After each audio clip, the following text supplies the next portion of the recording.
Zay ny amin'iny fa androany no nanatanterana ny lalonana ara-miaramila nanoloran'ny filoham-pirenena Hery Rajaonarimampianina ny faneva ho an'ny jeneraly ny akatrakalona ny taona 2012. Teny amin'ny lapany avoloa no nanatantosana ny lanonana ny maraina teo fa ny adetiny ny vola ravavy sy tsira Coutorsan ho atsika.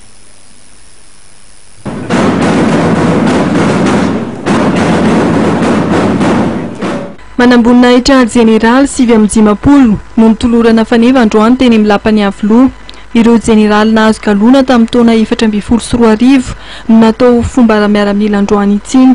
Ny 7 dia nasondrotra ho General de Brigade ao anatin'izany lehibe ny CIRGN n'Antananarivo, ny General Rakotomana Florence ary ny Premier Ministre lehibe ny gouvernement, ny General de Brigade aérienne Ravelonarivo Jean.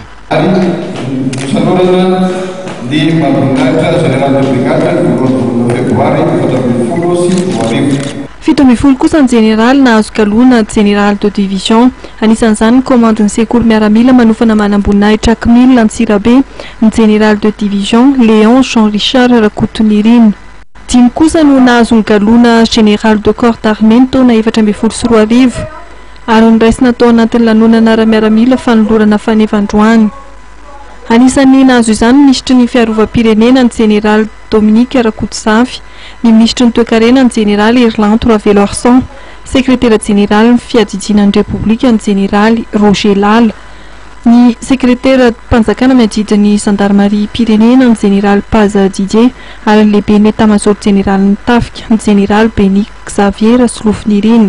Saotran'ny filoha-pirenena tao anatin'ny lanteny ny sekretera mpanjakana miadidin'ny Gendarmerie pirenena ny solotena ireo generaly. Manatitra fakasitrahana felo le matofiloha izahay izao dia tsy andraraka ilo miandoha. Ny fitimy famalono mahatsara fihavanana. Ny fihavanana rahateo tsy mora miala tahaka ny nify fa mateza le lafina tahaka ny molotra.